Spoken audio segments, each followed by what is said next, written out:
quiet street in a quiet neighborhood in the middle of the 20th century.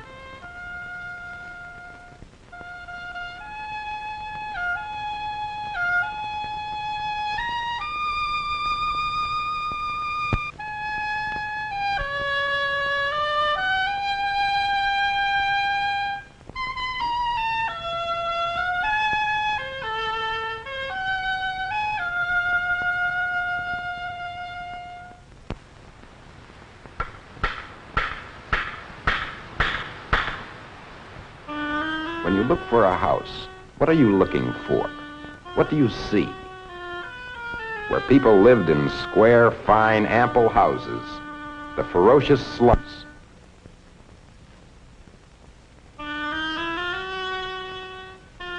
Many still stand, many torn down, rebuilding among the dispersal of people and neighborhoods. A way being made for the projects. Signs of change in all the cities. And still the dark red blindness of walls. The cities reach out. The ghettos burst open after a long while. Ghettos of every kind. Coal borders into the sunny, branchy section, pushing out to the new country, waiting raw for the builders. Some of us still live in uniformity, but the sifting has begun. And when you look further, when you look for a house, you see the city's reach. What are you looking for? A place to live. Your warmth, your love, your work, your rest from work, your quiet and the sounds you like, your privacy, your friends, a good place for children, a place to grow in, easy to keep clean, a place we can afford, the right place for us. And even from the car, we try to guess. What is there for us? Who lives behind these doors? On this quiet street, who lives here? Could this be it? This one?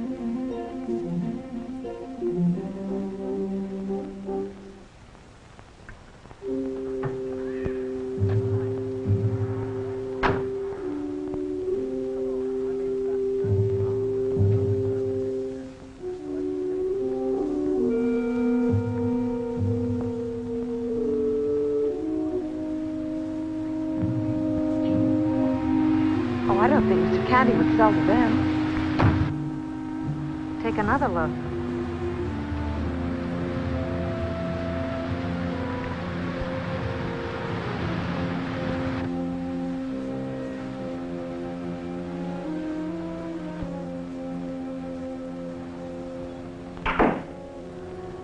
Well, I know what I'm going to do. I'm going to get Dick on the phone right away. Nice streets in a nice neighborhood where things are taken care of well. Why do people come here? All the regular reasons.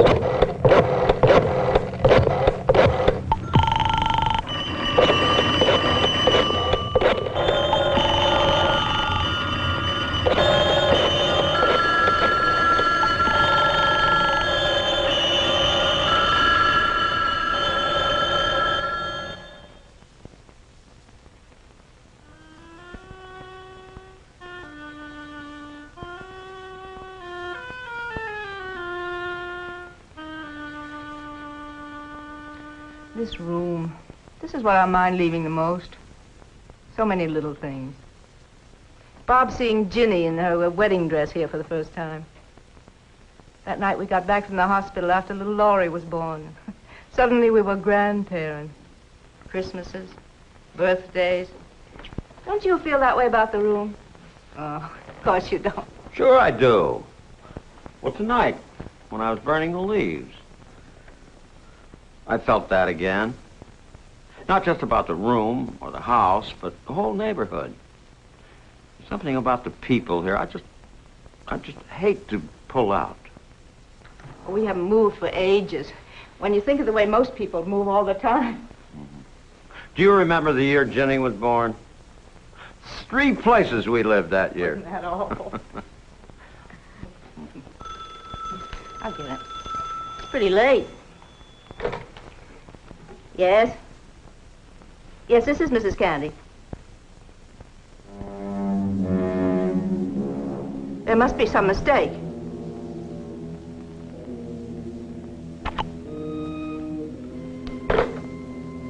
Ed, it was about those people that were here today. You mean because of... I knew it. I knew it the minute they got out of that car. I know somebody was going to throw a fit. But who in God's name would do a thing like that? Oh, you're really very upset, aren't you? But can I get you something? Maybe just a bath. Was it that bad? Worse. What gets into a person like that? Do you know what he said?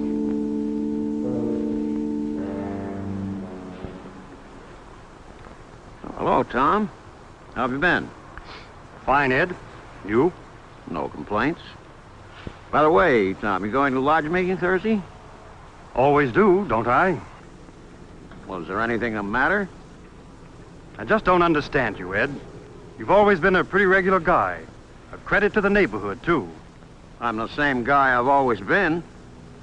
There's something bothering you. Why don't you just say it? Same thing's bothering a lot of people. I guess we didn't know you as well as we thought. Get to the point, Tom. Come on, Ed, don't pretend you don't understand. Nobody's going to get away with the stuff you're trying to hand out. Now, look here. You look here. Nobody's threatening you. There's never going to be any violence in this part of town. We're peaceful people. You've got friends here. I'm your friend. We just want to know what it is you think you're doing to us.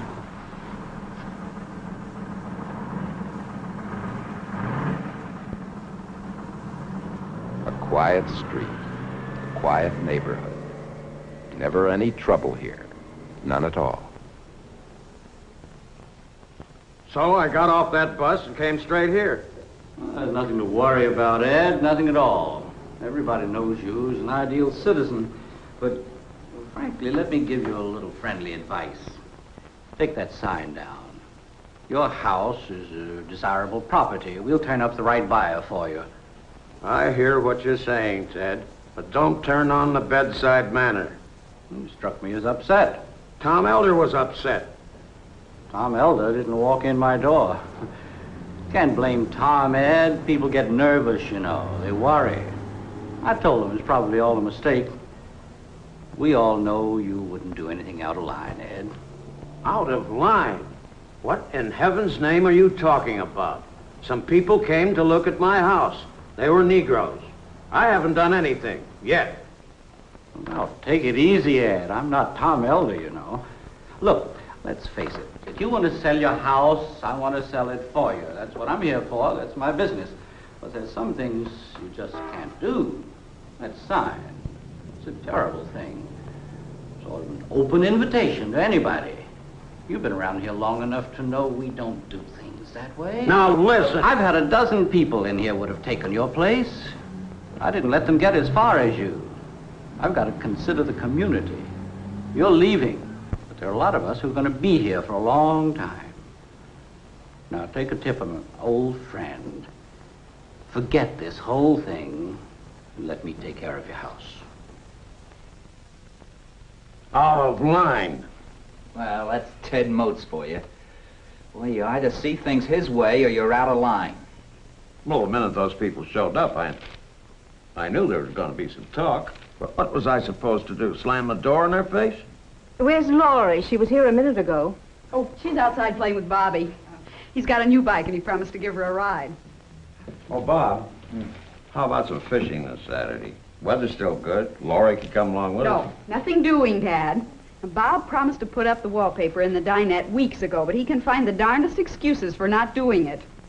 This Saturday, that wallpaper goes up. Oh, who's the boss around here anyway? Ginny, I'll help you with the wallpaper. We can get it done in a few hours with these two out of the way. Well...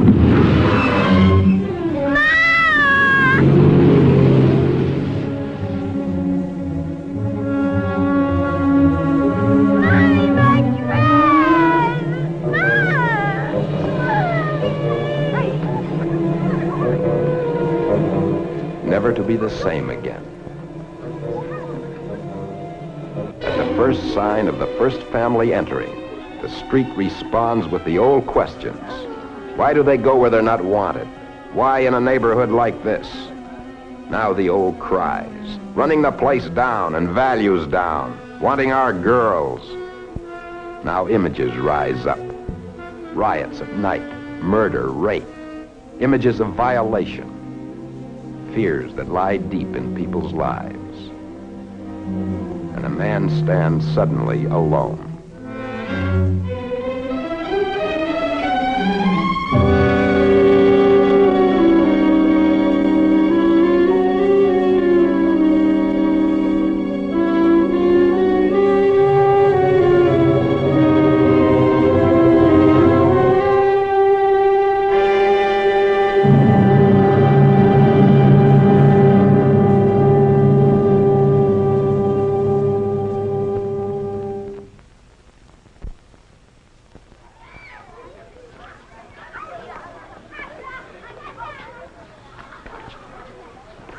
You hear about Candy? Are you serious? That's all we've been talking about at our house. Yeah, ours too. Now, the way I see it, school's one thing. It's all right for kids to learn what it's all about, but... Sure, but when it comes to your home's different. We've got our rights, too. They can't force us to live with them. Yeah, just let them try to force this in my block. Well, nice to have seen you, Mrs. Peterson. Nice to have seen you.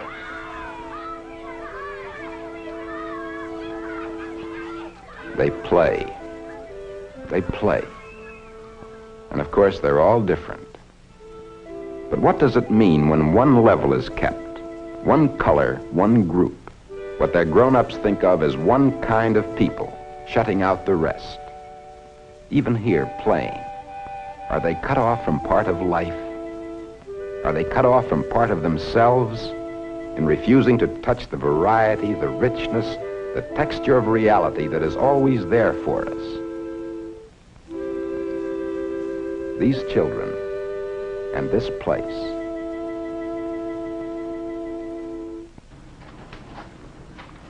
If Canty goes through with this, land values around here won't be worth a plug nickel. Do you know what he's provoked around here?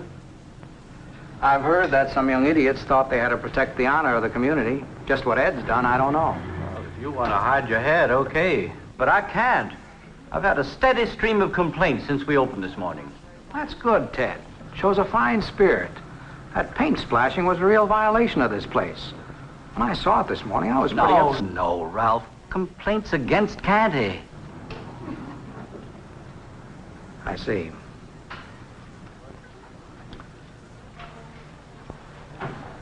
Well, a flood, you say? From whom? Well, maybe I exaggerated. Tom Elder, very substantial. Elder. Anyone else? Miss Wesser. Yes.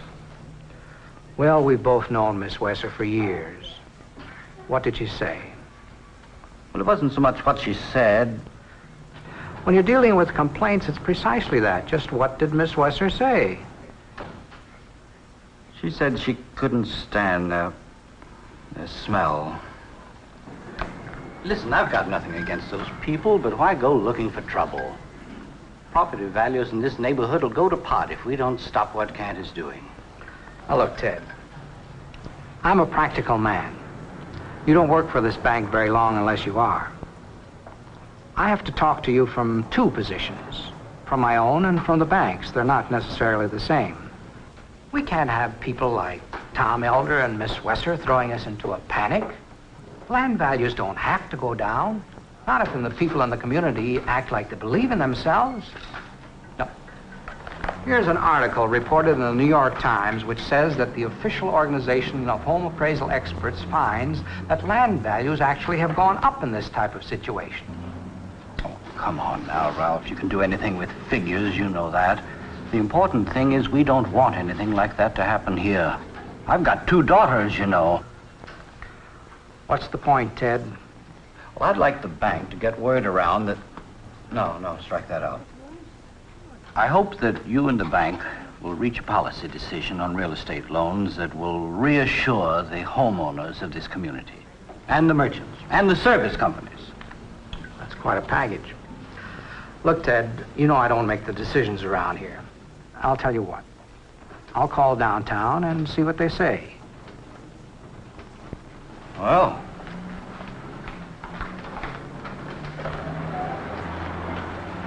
If you're not on my side of the fence, at least sit on it, okay? We'll see.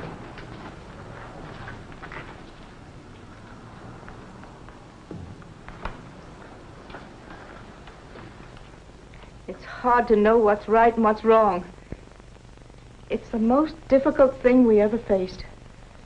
Not just for Ed and me, but for Laurie and Bob and my daughter, and for all the friends we've made. After all, this is our community, too. We leave something here. I was thinking about that very thing. I've heard about what happened. You know what I can't bear? Ed thinks I'm so lovely, so full of the moralities. I looked at that little girl in all her sweetness and blackness, and I thought just that. Just what?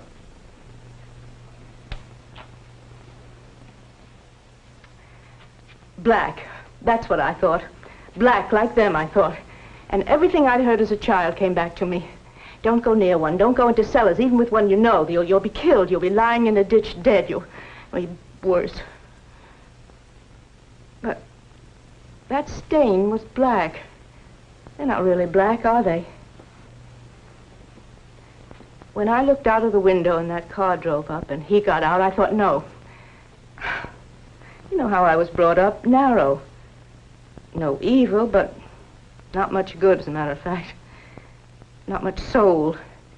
And no visible body. No poverty. Just enormous blinders of very good material. So something in me went, no. I was shocked at myself. What would you say that was?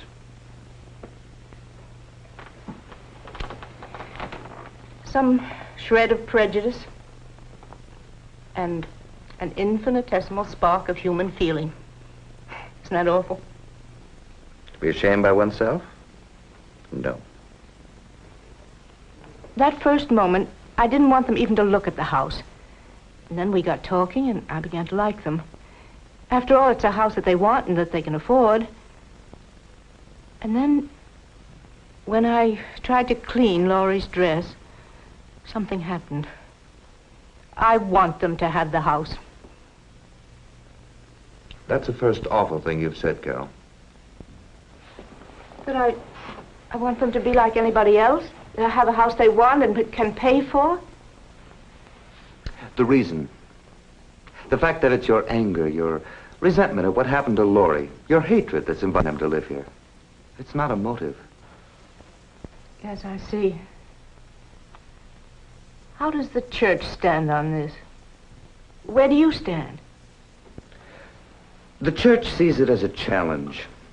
We have a chance here to affirm our deepest beliefs in the Spirit, in the variousness of man and the unity of the Spirit.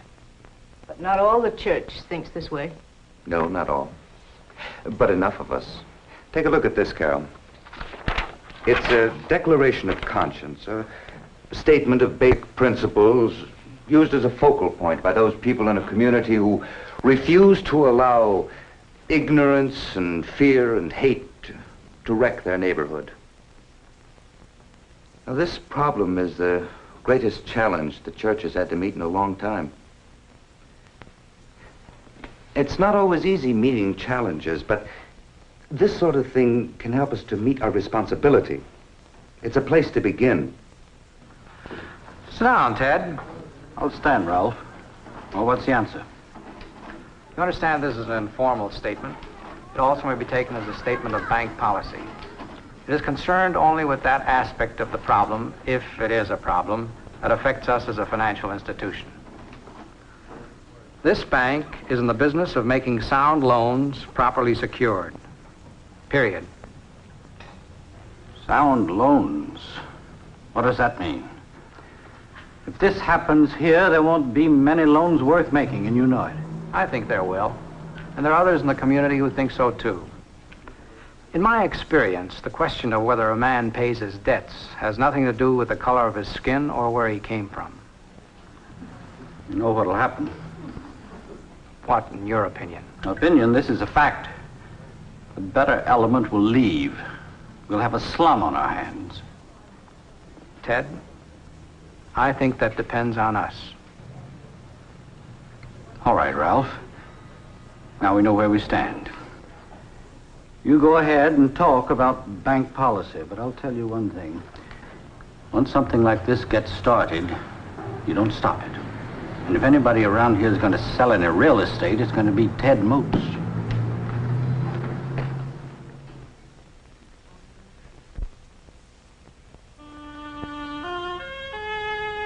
One house, its neighbors, confusion of a street.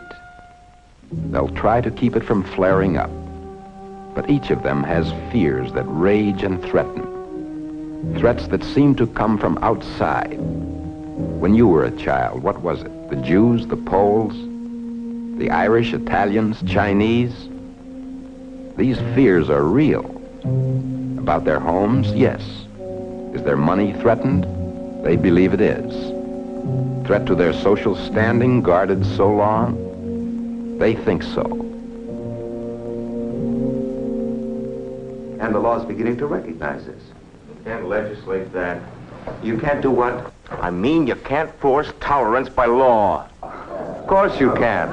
But this has nothing to do with tolerance. This has to do with practice. You can, by law, prevent men from committing crimes against others that are always, in reality, crimes against themselves. That's what law is for. Oh, well, that's all very fine. But how are we going to keep this neighborhood good? We don't want undesirables. We don't want land values to take a nosedive. Well, you know as much about land values as I do. They don't have to do a nosedive at all. This afternoon, I waved an article on property values in Ted Moat's face. I'd really only read the headline myself, but since then I've read it through carefully, and this is what it had to say. It was a study for the University of California on 9 San Francisco neighborhoods in which Negroes had bought homes since 1940. I suppose you're going to tell us property values went up. Exactly. Apparently, there have been dozens of such studies made, and the findings have been that prices go up, not down, if anything, over a period of time. Now I've heard everything. All right.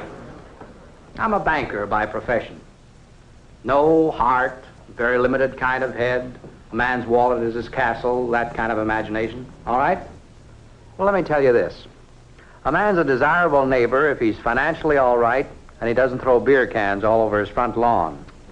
Has nothing whatever to do with the color of his skin or his religion or where his parents come from. It has to do with the worth of a person. That's sound economics. Mr. Candy, you're a man of good judgment. Would you say that these people were nice people? You're the first person that asked me that. Yes, they were nice people. Candy, what are you trying to do to us? What grudge got you going against this place anyway? Look, if anybody's damaging this community, it's not Ed Candy. I'm leaving. We've been at this for 2 hours, and all I know is we're not getting anywhere. All right, Tom. Half the community is ready to pull out, and nobody wants to do anything about Just it. a second, Tom. What's been happening here has happened before in other places. It's always to somebody's advantage to stir things up. It's an old game that Ted Moats played here today. That's Ted Moats. It's not the whole real estate profession. What happens here, or anywhere, is completely a matter of how people handle themselves. When they act like human beings, the values are as sound as, well, a silver dollar. Ted Moat's figures show different. He spent the afternoon going up and down Elm Street ringing doorbells, literally giving a sales talk. Some of the signs are out already. Sure. And Ted's got 10 new clients and maybe 10 new commissions. Mr. Yates, Mr. Hibner, couldn't you walk up and down Elm Street and tell them that? Well, what we might do, too, is put out our own signs. I mean, it's been done. Something like, we're not selling. We believe in our community. I just don't know. I don't know how we can be good neighbors. Even if the land values stay the same, the street's going to be different. Doesn't that depend on us? Did any of us really choose each other as neighbors? We get along. But how long can we keep the door closed without locking ourselves in? What we must learn is how to keep from poisoning ourselves with fear and barriers and ghettos. Nonsense. Negroes don't live in ghettos anymore. Good heavens, look at the housing projects in the city. They're not ghettos. Of course they are. Any place where a human being is shut in or shut out because of the color of his skin is a ghetto, in the real sense of the word. I know that now. I guess I knew it all along, just didn't think much about it, though. But they are ghettos.